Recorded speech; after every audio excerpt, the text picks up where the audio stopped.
Good morning আমার প্রিয় বন্ধুরা। তোমরা জানো যে আমরা 31 আগস্ট বেরিয়েছি বর্ধমান থেকে উড়িষ্যা বাইকে। তিনজন আমরা যেভাবে একটা সিরিজ সাজিয়েছিলাম, লিড করছিল স্বরূপ টিভিএস 110cc, মাঝে শিব সুন্দর আরি ক্লাসিক 350cc, আর শেষে আমি আরি মিটিওর 350cc। আমি পেছন থেকে ওভারঅল জিনিসটাকে দেখতে পাচ্ছিলাম। বাঁদিকে পেরিয়ে গেল Jamboni Bani Vidyapith higher secondary school, Jhargram Jamboni road হয়ে যাচ্ছি। এইমাত্র কেন্দুয়া বার্ড ভিউ পয়েন্ট পেরিয়ে গেল, কেন্দুয়া প্রাইমারি স্কুল পেরিয়ে গেল। বাইকে উড়িষ্যা রাইড কমপ্লিট করে এখন আছি ঝাড়গ্রামে, যাচ্ছি ঝাড়গ্রাম রাজবাড়ি। ইতিমধ্যেই স্টাডি রাইডার চ্যানেলে শুধু তোমাদের জন্যই ছটা এপিসোড বেরিয়ে গেছে। এটাই সর্বশেষ এবং 7 নম্বর এপিসোড। প্লিজ তোমরা সঙ্গে থেকো। এই ঝাড়খণ্ডে কালকে আমরা ঝাড়গ্রামের চিল্কিগড়ে ঢুকেছিলাম। আজ সকালে চিল্কিগড় রাজবাড়ি যতটা পারলাম ভেতর থেকে দেখলাম, তারপর কনক সূর্য মন্দিরেও দেখে নিলাম, ওখানে রাজা পুজো টুজো দিল। এখন আমরা যাচ্ছি এই শালবনের ভেতর দিয়ে, সুন্দর একটা পথ দিয়ে যাচ্ছি। আজকে জার্নি সবে শুরু হলো, সম্ভবত আজকে 200 কিলোমিটার মতো হবে। ইতিমধ্যে আমরা প্রায় 500 কিলোমিটার 550 কিলোমিটার আমরা অতিক্রম করেছি। পরে গিয়ে দেখাচ্ছি। এই যত সুন্দর রাস্তা, এত সুন্দর রাস্তা, কিন্তু তত সাবধানে থাকতে হয়। এই সুন্দর রাস্তাতেই অ্যাক্সিডেন্ট হয়। ঝাড়গ্রাম আর 8 কিলোমিটার। এই জঙ্গলে মাঝে মাঝে হাতি এদিক থেকে ওদিকে যাতায়াত করে।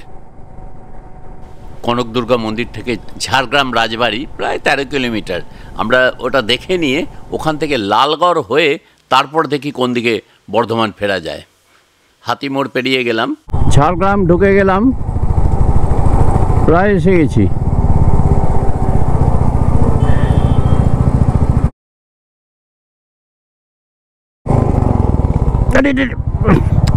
দাঁড়ানো যাবে না, বৃষ্টিতে ভিজে মাটি নরম হয়ে গেছে। এই দিকে যেতে হবে। আমরা এসে গেছি এখন ঝাড়গ্রাম রাজবাড়ি, সামনেই দেখা যাচ্ছে ঝাড়গ্রাম রাজবাড়ির টুরিস্ট কমপ্লেক্স, তার কার পার্কিং।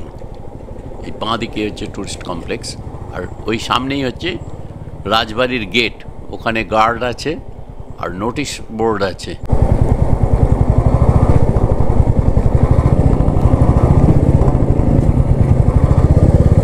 এটা ব্যক্তিগত সম্পত্তি, দর্শনীয় স্থান নয়, রাজপরিবার পরিচালিত। এই প্রাসাদের স্টার ক্যাটাগরির একটা অতিথি নিবাস আছে, সেটা বুকিংয়ের জন্য ইমেল এখানে দেওয়া আছে। মল্লভূম রাজাদের বাসভূমি এই রাজপ্রাসাদ। মানসিংহ সর্বেশ্বর সিংকে জঙ্গলখণ্ড এলাকার শাসকদের এবং মাল রাজাকে পরাস্ত করার দায়িত্ব দেন। সেই থেকে সর্বেশ্বর সিংয়ের নাম হয় মল্লদেব। এই মল্লভূম রাজবংশ ঝাড়খণ্ডের অনেক উন্নতি সাধন করেছিলেন। ও এখানেও থাকা যায়, এখানে থাকা যায়।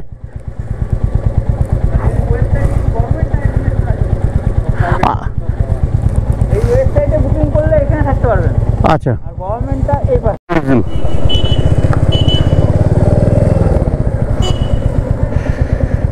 ঢোকা যাবে না এখানে। শকুন্তলা হোমস্টে থেকে ঝাড়খণ্ড রাজবাড়ি 11 কিলোমিটার 18 মিনিট লাগার কথা, আমাদের লাগলো 1 ঘন্টা আর 33 কিলোমিটার। এইটা বুঝতে পারলাম না, আমরা কি আবারও পথ ভুল করলাম? জন্য শর্টকাট করছি, আর শর্টকাট করতে গিয়ে দহিজুড়ি থেকে আমরা লালগড়ের রাস্তাটা ধরলাম। এই রাস্তাটা বুঝতেই পারছো একদম অফরোডিং চলছে, রাস্তা কিচ্ছু নেই, উপরে স্কেল পুরো মানে আউট, মানে পুরো রাস্তার ব্যাকটপ নেই, মানে বড় বড় চাকরা নেই, ভালো করে বললে যেটা। চলছে বাইক বাঁকা পথেই, লোকের উঠান বাড়ি, পথেই আবার পেলাম দেখা গরুর টানা গাড়ি। সবুজ মাঠের ফসল হাসে, বৃষ্টি ঝড়ার দিন, মন পাগলের ঘণ্টা বাজায়, হয় না উদাসীন। পথের দিশা কোথায় পাবো, পথের কোথায় শেষ? না না, এ কথাটা ভাবছি না কো, রাইডে আছি বেশ। বন্দি ছিল বনের পাখি সোনার বাতায়নে, মুক্তির স্বাদ মিটল আবার, শুধু আনন্দ আজ মনে। শুধু এই জায়গাটা দেখো, কংসাবতী নদীটা যেন ধনুকের মতো বেঁকে রয়েছে, মাঝখান দিয়ে তীরের মতো বেরিয়ে যাচ্ছি। এই হলো লালগড় ব্রিজ, বিপ্লবী রঘুনাথ মাহাতো সেতু। কংসাবতী নদীর ওপর দিয়ে যাচ্ছি।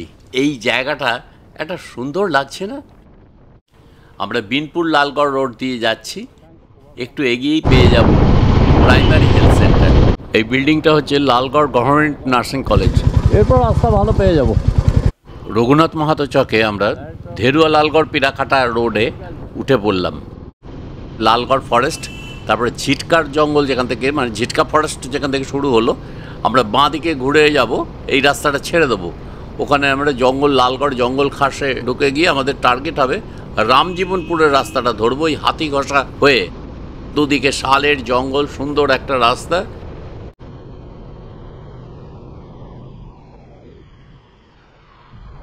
এর মধ্যেই আমি টেল থেকে একবারে লিডে চলে এসেছি। বাঁদিকে দাঁড়াবো, ছবি টবি তুলতে হবে, এখানকার স্মৃতি তো একটা রেখে যেতে হবে। তাই একটু আগে গিয়ে বাঁদিক করে দাঁড়ালাম। ঝাড়গ্রাম কনক দুর্গা মন্দিরের শকুন্তলা হোমস্টে থেকে আমাদের 51.2 কিলোমিটার হয়ে গেল।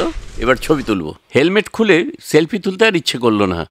তো এখানে আমরা কিছু ছবি তুললাম আমাদের ফটো। এখন 1:51 বাজছে। আমরা আছি লালগড় জঙ্গলে। এই হচ্ছে সেই লালগড় জঙ্গল। আমরা এখন যাচ্ছি চন্দ্রকোনার দিকে। এখন গোয়ালতোড় হয়ে যাবো, গোয়ালতোড় হয়ে চন্দ্রকোনা যাব। এখনও আমি আমার বাইকে গুগল অন করিনি। মনে হচ্ছে আমরা পুরো লালগড় জঙ্গলটাকে গোল হয়ে ঘুরলাম। ঘুরে এখন মেদিনীপুর সিটি কলেজের দিকে এলাম। গোয়ালতোড় অনেক পিছনে অন্য পথ। খড়গপুর এখান থেকে মাত্র 16 কিলোমিটার। আমাদের চন্দ্রকোনা রোড যেতে হবে। আমরা আরামবাগ হয়ে ফিরবো। NH-60-তে আছি, কেরানি চক পেরোচ্ছি। মেদিনীপুর সিকে টাউনের কাছে একটা চায়ের দোকানে আমি উল্টো মুখে এসে ঘুরে দাঁড়ালাম, মানে আমার পেছন দিকে এখন বর্ধমান হবে, ওই দিকেই যাব। তা আপাতত 93.5 কিলোমিটার হয়েছে, এখনও প্রায় 150 কিলোমিটার যেতে হবে বর্ধমান। গড়বেতা সোজা, কাটাল ডান দিকে,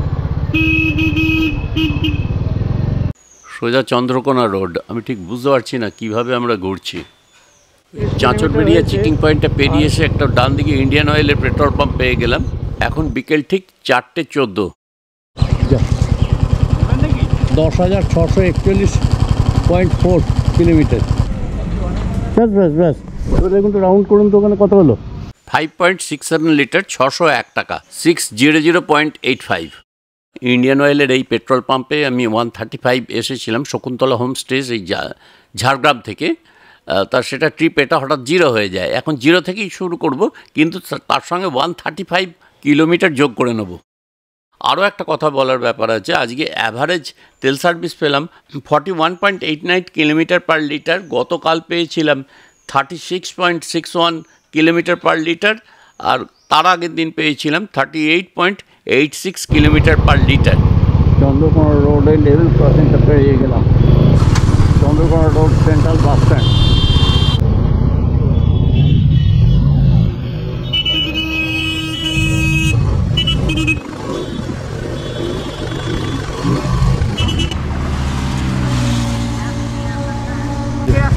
ঠিক আছে, চলো।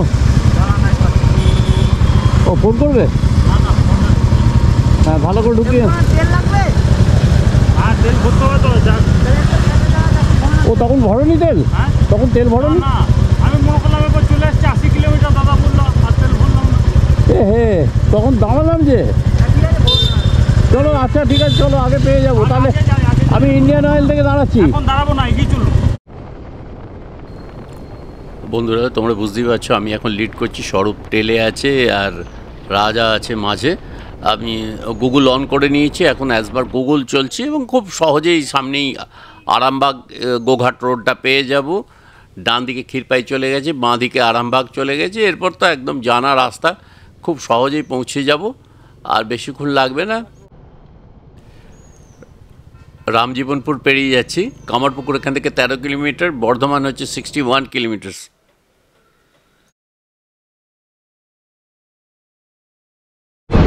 এই বাঁদিকে 7 কিলোমিটার হচ্ছে জয়রামবাটি, সামনে বেঙ্গাই হচ্ছে 6 কিলোমিটার। আর আমরা বেরোচ্ছি এখন কামারপুকুর এই মোড়টা থেকে। এই যে মোড়টা, ডান দিকে আরামবাগ, সোজা বর্ধমান, এটাই বেঙ্গাই মোড়। তারকেশ্বরনাথ।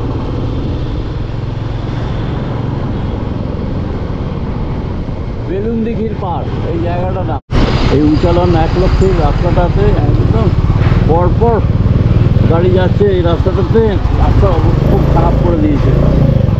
আমরা এই বাঁদিকে 116 স্টেট হাইওয়ে ধরে নিলাম, ধরে নিলাম। কম সিসির বাইক নিয়ে কি রাইড করা সম্ভব? হ্যাঁ, এই যে আমাদের সঙ্গে একটা আছে, এগুলো 350 সিসি, আর একটা আছে 110 সিসি। ক্যামেরাটা আপনার মানে ওটা কি ডিজিআই ক্যামেরা? এটা হচ্ছে গোপ্রো, দেখবে ইউটিউবে সব পেয়ে যাবে। গোপ্রো ক্যামেরা, মাইক লাগানো আছে, অডিও ভিজুয়াল সব একসঙ্গে হয়ে যাচ্ছে। স্বরূপকে অনেক ধন্যবাদ। ও যে এই টিভিএস 110 সিসির বাইক নিয়ে প্রায় 750 মতো জার্নি করলো, আর এত স্পিডে, থ্যাঙ্কস টু স্বরূপ। যাই হোক, ও একটু চা খাওয়ার জন্য দাঁড়িয়েছে, আর আমার একজন বাচ্চা ছেলে, সে তার সঙ্গে একটু কথোপকথনের টুকরো তোমাদের কাছে তুলে ধরলাম। আমরা এসে গেছি, আর বেশি দূরে নেই।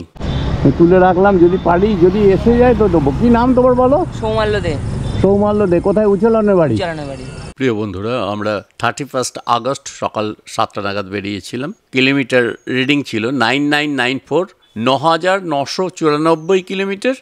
এখন 2 সেপ্টেম্বর 2025, 7:30 বাজলো, 10,750.50 কিলোমিটার।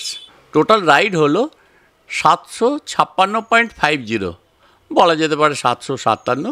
তবে এর মধ্যে অনেক এক্সট্রা ঘুরতে হয়েছে। ভিডিওটি যদি তোমাদের ভালো লেগে থাকে তাহলে প্লিজ লাইক কমেন্ট দিও, আর যারা নতুন তারা প্লিজ স্টাডি রাইডার চ্যানেলটা একটু সাবস্ক্রাইব করে দিও।